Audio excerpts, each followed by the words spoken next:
आज हम शुरू कर रहे हैं कैलकुलस। तो पहले समझते हैं कैलकुलस में क्या क्या पोर्शन आएगा आप लोग को।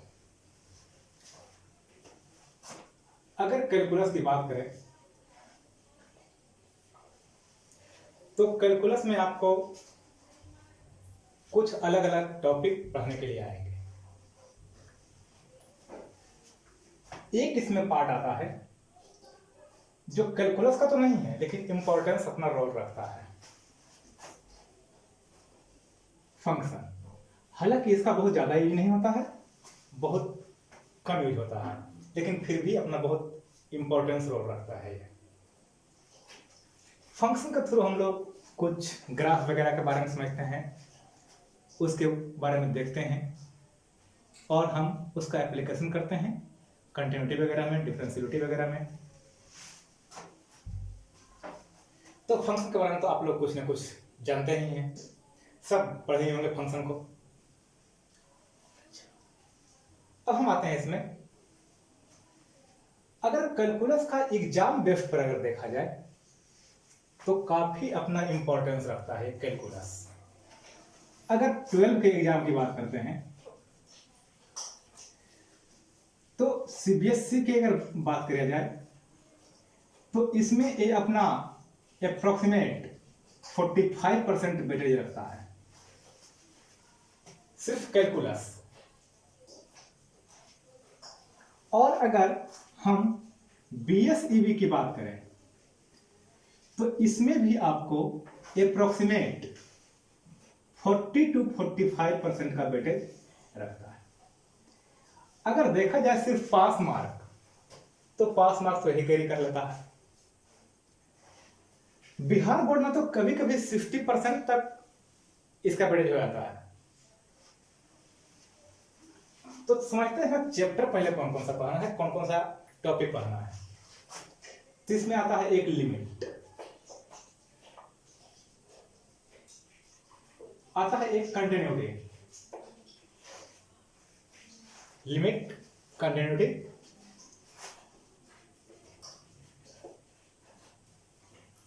डिफरेंशिएबिलिटी,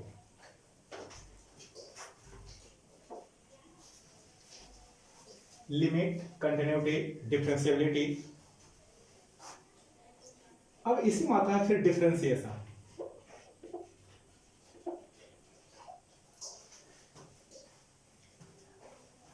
अब आता है यहां पर एप्लीकेशन ऑफ डिफरेंशिएशन। इसको हम डीसी भी बोलते हैं, तो हम यहां पर डीसी देते हैं, ऐसे देते हैं। एप्लीकेशन ऑफ डिफरेंशियल कोएफिशिएंट इसको बोलते हैं। अब डिफरेंशिएशन में एप्लीकेशन ऑफ डिफरेंशिएशन का कुछ पार्ट स्पेशल है, जैसे rate of measure, tangent normal,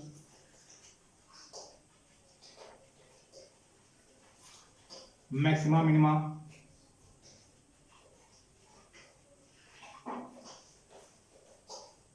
approximation,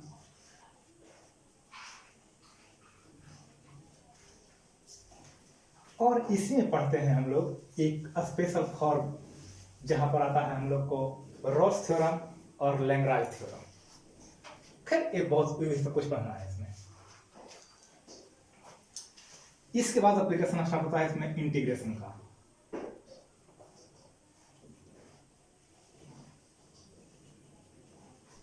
integration का दो पार्ट आता है, एक डिफिनिट और एक इनडिफिनिट।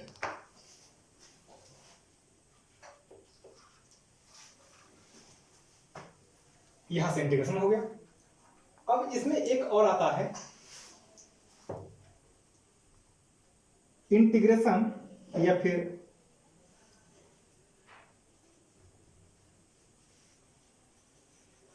इंटीग्रेशन एज सम। एक बहुत छोटा सा टॉपिक है, इसको लिमिट के थ्रू हम लोग यहां पर इसको सोल्व करते हैं, इंटीग्रेशन मार्क्स निकालते हैं। कहीं कहीं पर इसको बाय या फिर integration age limit of some भी बोलते हैं इसको, एज लिमिट ऑफ सम, इसके नाम से भी जाना जाता है। इसके बाद बात करते हैं अगर, तो आता है area. Area bounded by curve. इसमें आता है फिर एक डिफरेंशियल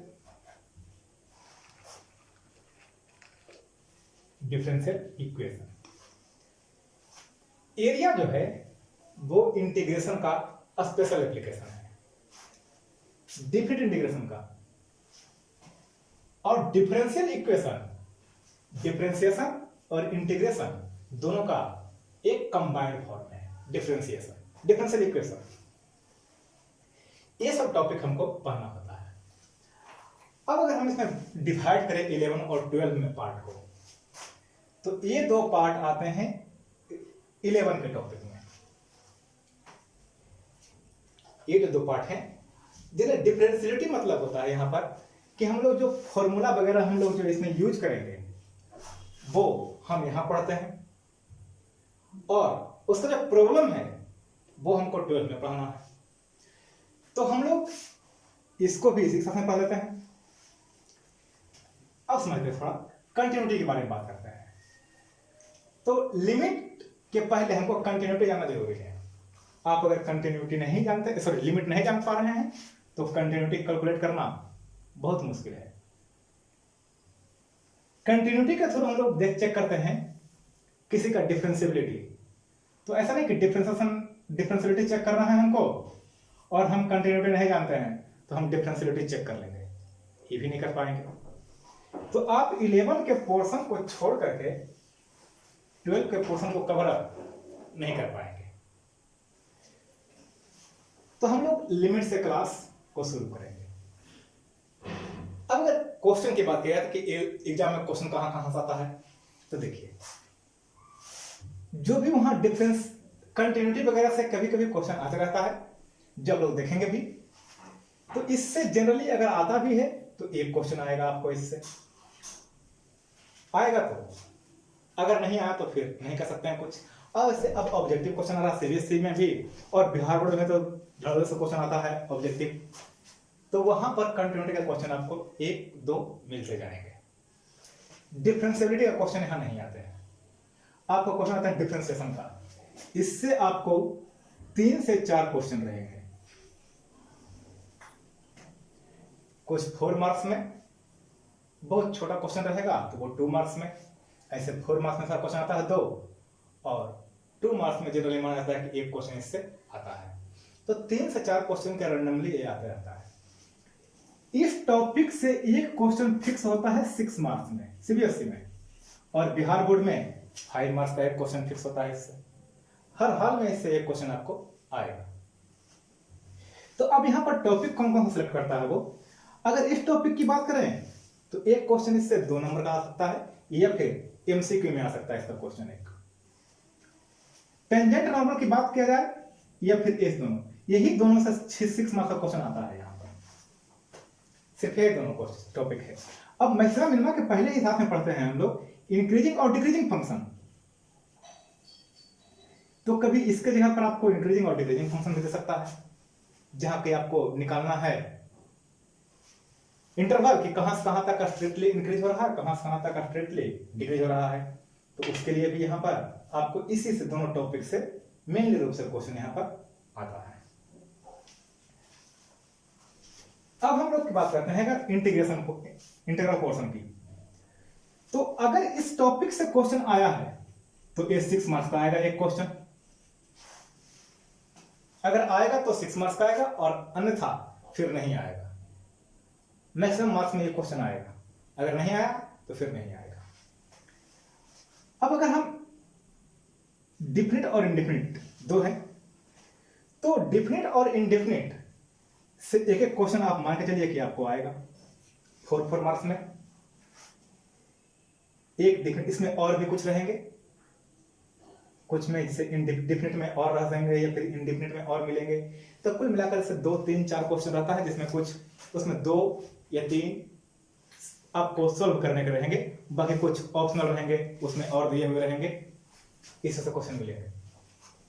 एरिया का एक क्वेश्चन आता है आपको 6 मार्क्स का, और बिहार बोर्ड की अगर बात करें तो एक क्वेश्चन 5 मार्क्स का। डिफरेंशियल इक्वेशन की अगर बात करते हैं तो यहां से 2 क्वेश्चन, एक 2 मार्क्स का और एक 4 मार्क्स का, सीबीएसई की बात कर रहे हैं। और बिहार बोर्ड में ये सीबीएसई में आ गया, ये 2 मार्क्स का एक क्वेश्चन और 4 मार्क्स का एक क्वेश्चन। कभी कभी यही 4 मार्क्स का या फिर 2 मार्क्स में 2 क्वेश्चन भी आ जाते हैं।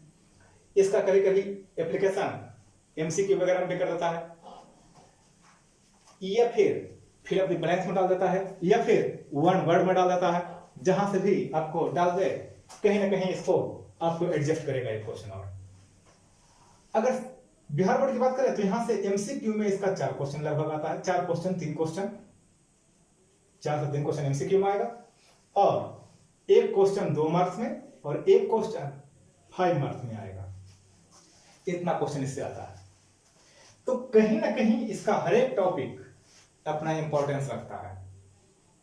तो आप ये अनुमान लगा लीजिए कि इसका लगभग अप्रोक्सीमेट 50% वेटेज है।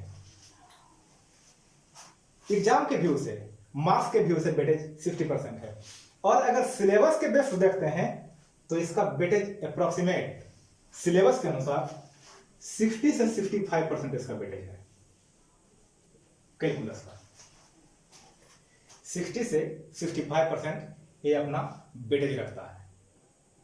बाकी 35% में और सब टॉपिक आ जाते हैं।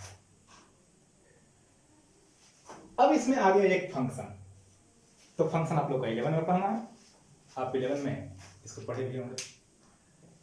तो अब हम इसको देखते हैं कि लिमिट हम शुरू कर रहे हैं और समझते हैं, बारी बारी से टॉपिक आ जाते हैं। लिमिट ही आप लोग को हैंडल कर लेते हैं 12 में ही। कंटिन्यूटी, डिफरेंशिएबिलिटी, ये सब ज्यादा बड़ा टॉपिक नहीं, छोटा छोटा टॉपिक है। तो इस पर हम कुछ फॉर्मूला देखेंगे, कुछ एग्जाम्पल देखेंगे, कैसे लिमिट को हम सॉल्व करते हैं वो देखेंगे। कंटिन्यूटी भी ज्यादा बड़ा टॉपिक नहीं है, डिफरेंशियलिटी टॉपिक नहीं बड़ा है। टॉपिक जो बड़ा स्टार्ट होता है यहाँ टॉपिक स्टार्ट होता है सब, ये सब लॉन्ग टॉपिक है। तो थोड़ा सा हम लिमिट से शुरू करते हैं। अब हम देखते हैं यहां पर लिमिट। उसके पहले समझते हैं कैलकुलस का खोज कौन किया था, जानते हैं जरा उसको, समझते हैं क्या है उसको जानते हैं। कैलकुलस का खोज किया था मेनली रूप से, नाम आता है इसमें न्यूटन का। जब फिजिक्स में कैलकुलेशन की बारी आई तो इसका डिस्कवर किया गया था, इसको बनाया गया था, तैयार किया गया था। अब ऐसा हम लोग आगे जाकर पढ़ेंगे कुछ, तो ऐसा लगेगा हम लोग को बिना अगर हम लोग डिफरेंशिएशन नहीं जानते तो हम लोग इंटीग्रेशन नहीं बना पाएंगे। तो पहले डिफरेंशिएशन आया होगा, उसके बाद इंटीग्रेशन आया होगा। तो ऐसा कुछ होता नहीं है, वो सब हम आगे समझते रहेंगे कि क्या क्या हम लोग कैसे कैसे इसका एप्लीकेशन करते हैं। हम शुरू कर रहे हैं आज लिमिट। तो लिमिट कहने का मतलब है क्या?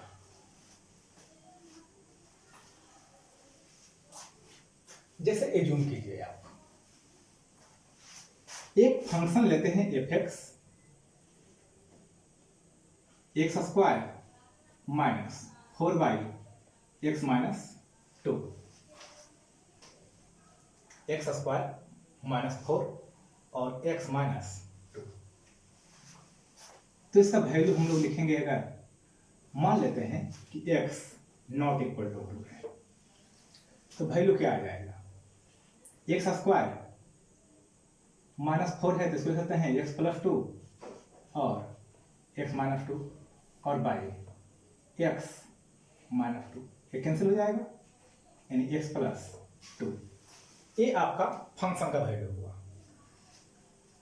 लेकिन अगर हम तो यहाँ पर जितना है वैल्यू डालिए, अब यहाँ पर x इक्वल टू 1.9 डालेंगे तो हमको यहाँ जाएगा fx। तो f 1.9 तो आ जाएगा 1.9 प्लस 2 यानी कि 3.9। f इक्वल टू 1.99 तो 1.99 प्लस 2 यानी कि 3.9। 99, f इक्वल टू 1.999, तो 1.999 प्लस 2 यानी कि 3.999, ऐसा हो जाएंगे हम लोग।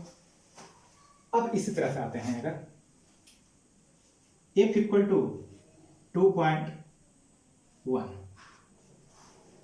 तो 2.1 प्लस 2 यानी कि 4.1, f 2.01, तो 2.01 प्लस 2 यानी कि 4.01, f 2.001, तो 2.001 प्लस 2 यानी कि 4.001। तो ये वैल्यू हम लोग को आगे चलते जाएगा। तो आखिर हम लोग देखें क्या है इसमें।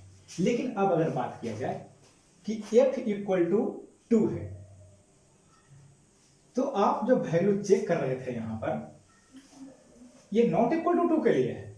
अगर 2 रखते हैं तो 2 का स्क्वायर माइनस 4y, 2 माइनस 2, तो यहाँ 4 माइनस 4 और y 2 माइनस 2। अब तो नीचे 0 आ गया, मतलब ये अनडिफाइंड है, फंक्शन तो अब डिफाइन होने रहा है। तो देखिए, आप समझते हैं इसको इस तरह से। मान लिया ये एक फंक्शन था, x का वैल्यू मान लिया कि 1 2 3 4, इधर है, यहां पर 1 2 3 4। x का वैल्यू जैसे जैसे हम नजदीक जा रहे हैं, ग्राफ जैसे भी जाएगा, यहां पर मान लीजिए कि आपका 4 है,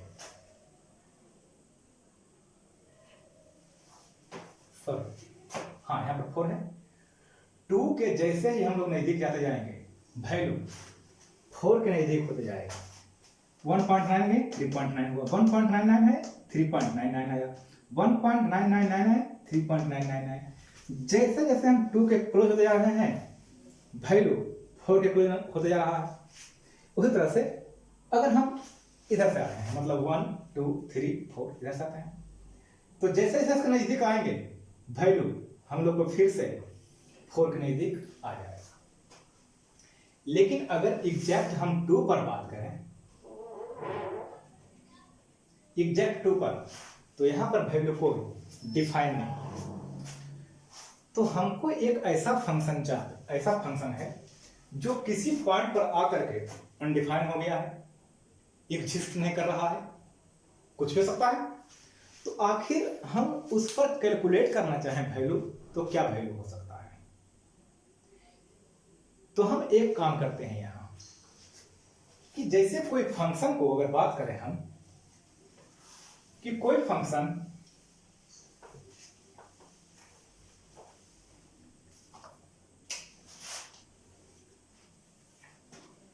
इस तरह से आया है, यहां पर आकर के आपको ब्रेक हो गया और फंक्शन फिर से स्टार्ट हो गया। सपोज करते हैं कुछ सरस फंक्शन है, तो x इक्वल टू,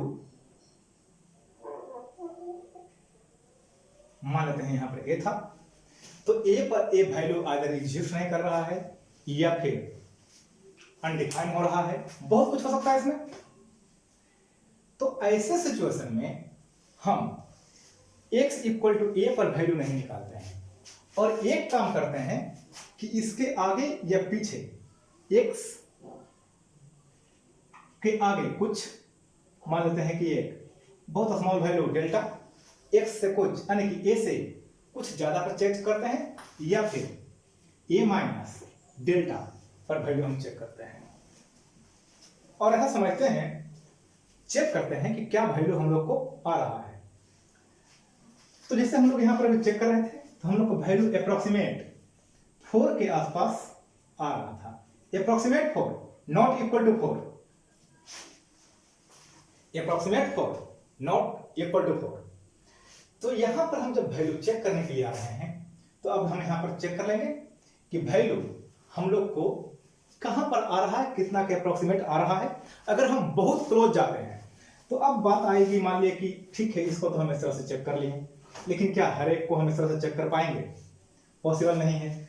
तो मान लिया हम यहाँ पर वैल्यू रखते हैं अगर, तो 1 पॉइंट यहाँ पर डायरेक्ट चेक करने की बारी आ जाए तो 1.999999 स्क्वायर माइनस 4 और बाई 1.9999 इतना करेंगे हम लोग और माइनस 2। अगर ऐसा करते हैं 3 3 6 2 8 3 3 6 2 8, अगर ऐसा करते हैं तो क्या हम लोग को एग्जैक्ट ये वैल्यू आएगा या हम कैलकुलेट कर पाएंगे? नहीं, कैलकुलेट तो करना बहुत मुश्किल हो जाएगा उसको। ठीक है, अभी स्क्वायर है तो कर रहे हैं। मान लिए लिमिट हम लोग को यहां पर बोल देता है f पावर 5 माइनस 32 और बाई x माइनस, और हमको यहीं पर निकालना है x इक्वल टू 2 के लिए। तो हम कहेंगे बहुत नजदीक निकाल लेते हैं, तो 1.99 पर पावर 5। अब ये भी तो टफ है निकालना। अब 5 है तो चलिए फिर भी निकाल रहे हैं, 1000 रहे 100 रहे तो क्या करेंगे हम लोग? तो हमको कुछ तो एक ऐसा पार्ट चाहिए जो हमको इसको मॉडिफाई कर सके। तो यहां पर कहने का मतलब ये आता है कि हम लोग इसके आसपास के वैल्यू को हम चेक करते हैं और आसपास के वैल्यू के अनुसार जो वैल्यू भी आ जाए हम उस वैल्यू को मान लेते हैं कि यहां पर वही वैल्यू आया होगा इसका। तो वो एग्जैक्ट वैल्यू नहीं है, हम लोग मान लेते हैं कि वहां पर पहुंचेंगे तो ऐसा वैल्यू हम लोग को आ जाएगा। तो वहां पर अगर पहले तो पहुंचते नहीं है, हम सिर्फ अज्यूम कर रहे हैं कि वहां पर पहुंचेंगे तो ये वैल्यू आएगा। पहुंचे नहीं है, पहुंचेंगे तो वैल्यू आएगा, ऐसा इसके अप्रॉक्स वैल्यू आएगा। तो वहां पर पहुंचते नहीं है, लेकिन हम मान लेते हैं कि इसके आसपास का वैल्यू जो भी होगा वो इसका भी वैल्यू हो जाएगा। तो हम लोग x इक्वल टू ए पर वैल्यू नहीं कैलकुलेट करते हैं, वैल्यू कैलकुलेट करते हैं x अप्रोक्सीमेट ए पर, यानी कि ए के बहुत क्लोज तो हैं लेकिन ए नहीं है। ए पर हम नहीं गए हैं, ए के बहुत बहुत क्लोज गए हैं लेकिन ए नहीं पहुंच पाए हैं। तो हम इसको बोलते हैं अप्रोक्सीमेट वैल्यू, यानी कि लिमिटिंग वैल्यू। तो आप लोग समझ गए कि लिमिटिंग वैल्यू क्या है। अब इसमें कुछ बात आते हैं, समझिए।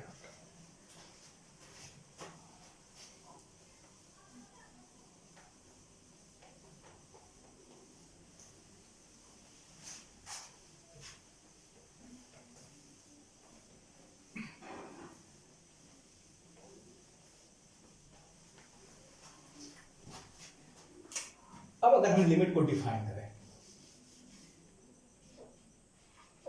लिमिट को हम डिफाइन करते हैं, तो लिमिट को हम क्या डिफाइन करेंगे?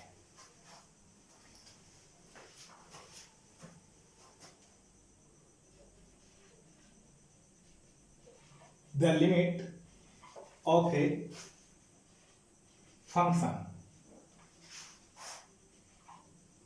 F X, the limit value लिख दीजिए, the limit value of a function F X is L at x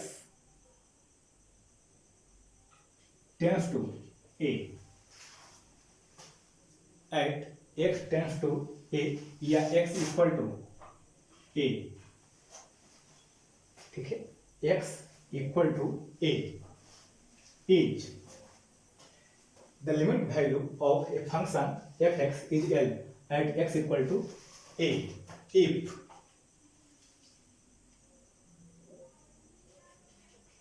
function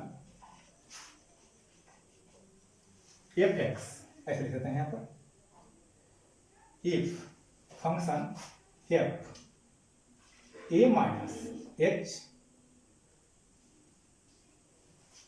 approx equal to l और f a plus h approx equal to l, where h approximate 0 not equal to 0, x approximate 0, ये 0 नहीं है, approx value है 0 का, बहुत छोटा है, and H greater than 0 और एच पॉजिटिव वैल्यू है। तो अगर ये केस आ रहा है तो हम लोग बोलते हैं वो लिमिट वैल्यू है फंक्शन का। अब यहां पर दो बात आ गई, एक ए माइनस एच और एक ए प्लस एच। तो हम लोग लिखेंगे इसको कैसे? तो हम लोग अब लिखते हैं लिमिट x टेंड्स टू ए। हम लोग ए पर तो वैल्यू गए हैं नहीं लेकर के, हम लोग तो ए पर पहुंच नहीं रहे हैं। वो अनडिफाइंड हो रहा है, बहुत कुछ हो रहा है, अनडिफाइंड हो रहा है, एग्जिस्ट नहीं कर रहा है, कुछ भी हो रहा है।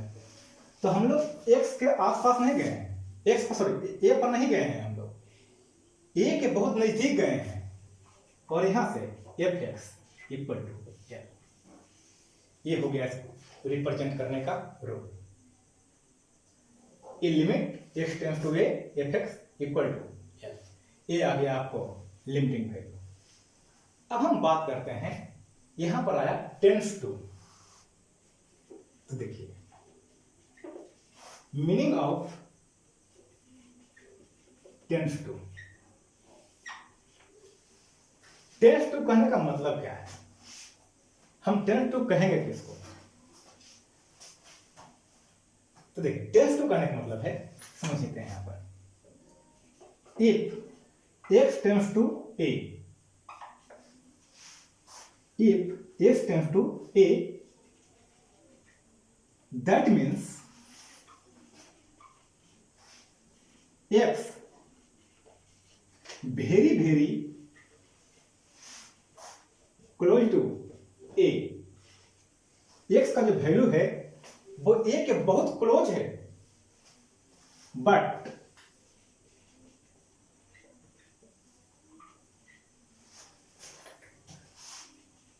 नॉट इक्वल टू a, लेकिन a के बराबर नहीं है। If x tends to a, that means x very very close to a. x tends to a कहने का मतलब है x a के बहुत क्लोज गया है, बहुत क्लोज गया है, लेकिन a के आसपास नहीं आया है। इसे भी हम समझ रहे थे कि x tends to 2, x tends to 2 कहने का मतलब x का वैल्यू आप ऐसा लिख सकते हैं,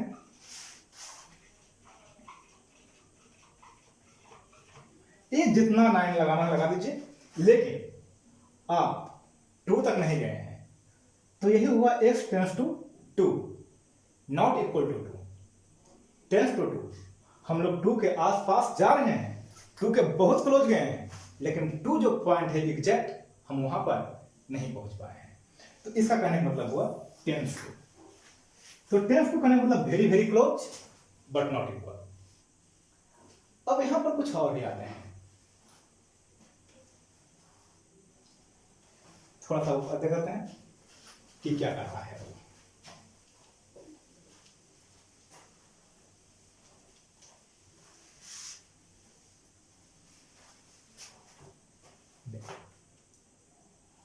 अब एक यहां पर बात करते हैं meaning of x tends to infinite,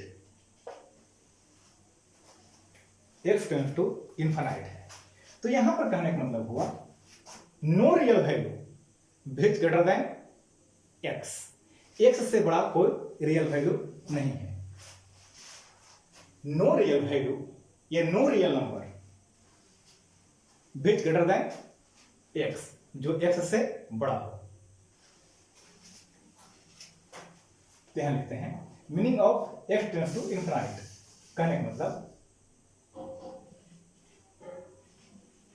no real value या नो रियल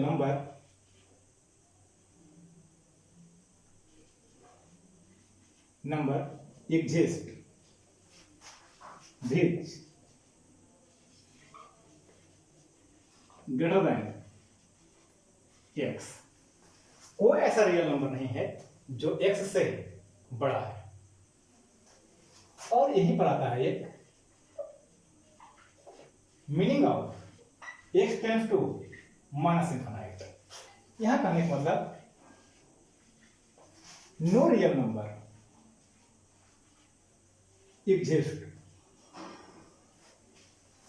या फिर यहां पर नो एनी रियल नंबर भी लिख सकते हैं आप, no any real number exist विच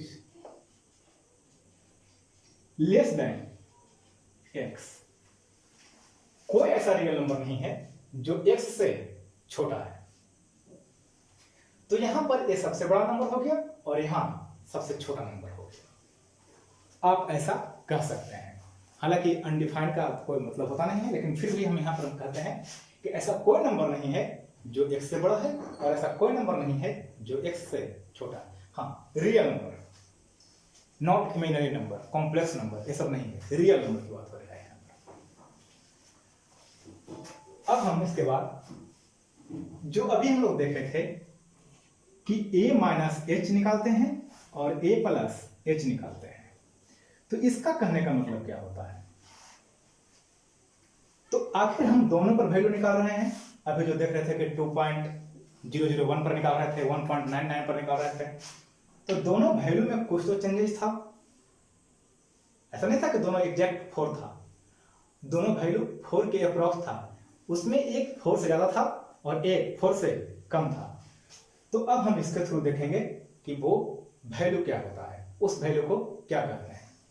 इसकी चर्चा हम आपको नेक्स्ट क्लास में करेंगे।